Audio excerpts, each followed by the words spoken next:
Efforts to end the Russia-Ukraine war continue to progress. Specifically, they seem to be in high gear ever since President Trump's latest series of historic meetings.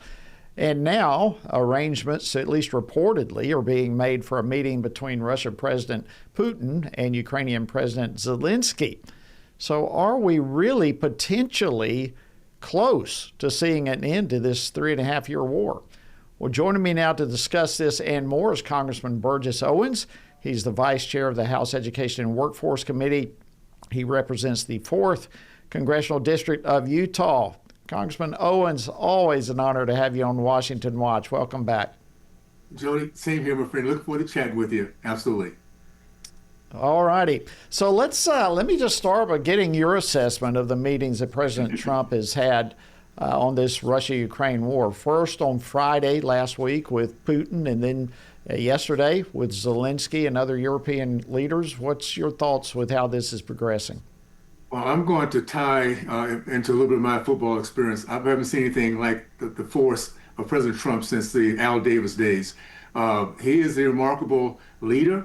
He's a genius when it comes down to business, a genius when it comes down to negotiating. And it's time for us all to respect that. And I think that's what's happened with the Republican Party, our conference. We still have a lot of different ways we approach it. As you know, we approach things in different ways based on our conference, based on our on folks that we're actually a district that we're supporting. But when we see someone that we can trust, his instincts, his focus, and the results, then we kind of come in and go with that strategy. So I see right now something's happening that we have been waiting for a long time. The end of the day, Jody, is stopping the killing of innocent lives, killing of innocent people. And President Trump has the respect from those around the world that can now stand with him and say, let's get this thing done with. And I think Putin's going to actually respect that also in the process. Yeah, it's very interesting. I thought even Putin in a joint press conference Friday that he had along with President Trump, he actually confirmed that there would not have even been a war in Ukraine had Trump been in office rather than Joe Biden. I thought that was extremely interesting coming from Putin himself. What were your thoughts on that? Well, people respect strength. I mean, it comes down to that. Our enemies, our friends, there's something about strength that we look to, that we take comfort in, and we also want to be wary of if we're going up against it. So I'm not surprised. What President Trump has done over the last 6 months and the last 8 months now, it's proven to everyone that he's going to get things accomplished 24/7. And he's put together a remarkable team that understands how to use our greatest strengths, which is our economy. We have the greatest middle class in the history of mankind. We understand that it comes from the desire of freedom and innovation and growth. And our president truly respects that and is going to make sure that everyone around the world who wants to take advantage of our middle class, our consumer base, can has a way of paying for that. And sometimes it's just a matter of sitting back, respecting the fact we want peace around the world and being partners with us in that process. So it's exciting to see what's going on. And I'll say this, Jody, I'm so glad that I'm here during this moment to take a little bit of part in this remarkable time that we're going through. Yeah, it really is a historical moment in which we're living and seeing all this unfold. It is not surprising, I'll put it that way, to me, but nonetheless still shocking to see how, in spite of all the positive developments that are underway, there are still those in the legacy media, as well as certainly those within the Democratic Party, who are absolutely not satisfied with what President Trump has done. In fact, they're even criticizing him, many of them. What do you make of the left's response when we see so many issues that are happening in different places all around the world that are being resolved due to the diplomatic efforts of President Trump? Jody, this is what happens when Marxists see their power being pulled away from them. It's gnashing of teeth. They are totally without wisdom. They're frantic.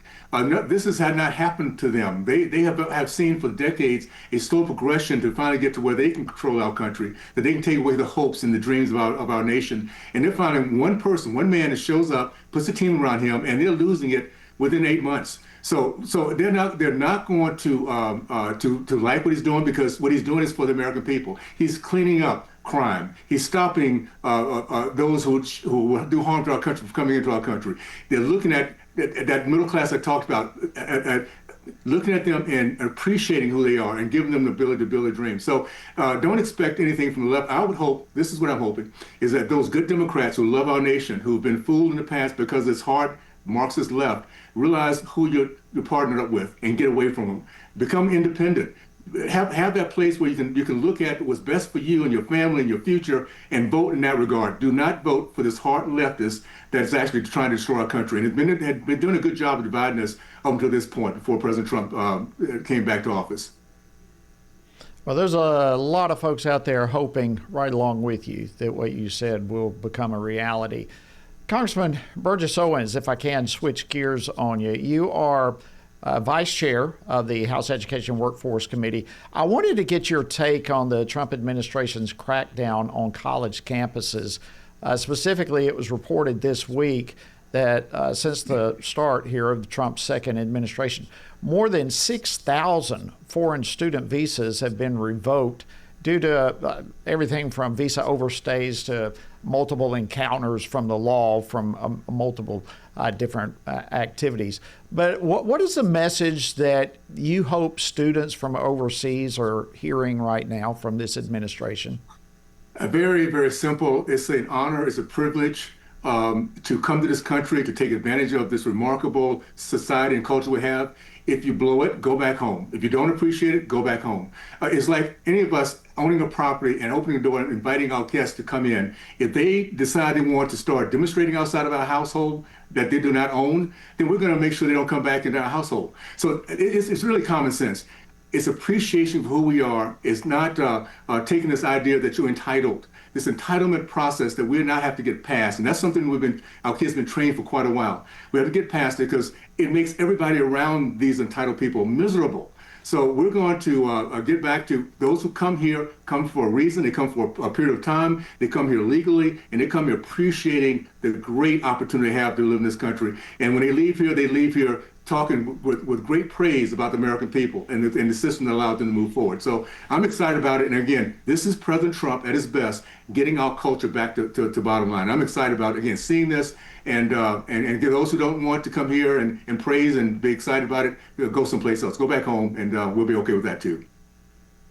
Yeah, and yet again, we're watching the Democrats push back on all of this. So again, it just never stops. There's nothing this president can do that would please them. While we have just less than a couple of minutes left, I wanted to get your take on President Trump's efforts to make D.C.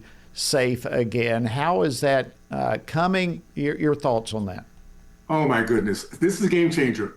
What's happening now is American people are beginning to feel and see what it is for a leader to really care for them. I think it's going to be, in D.C. itself, keep in mind, these folks are kind of taking for granted that living in fear is just the way it is. Now they're seeing that it doesn't have to be this way.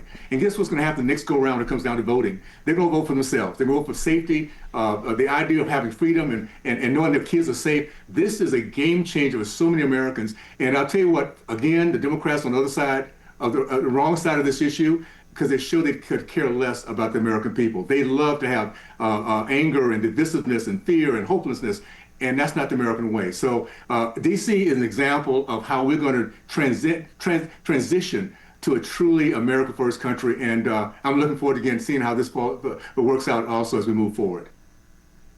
Well, based on the stats that are already coming out on this, there are already not only a lot of arrests, but crime is already coming down, and it couldn't happen quickly enough. Thank you so much, Utah Congressman Burgess Owens. Always great to see you, and thank you for coming on and joining us this evening on Washington Watch.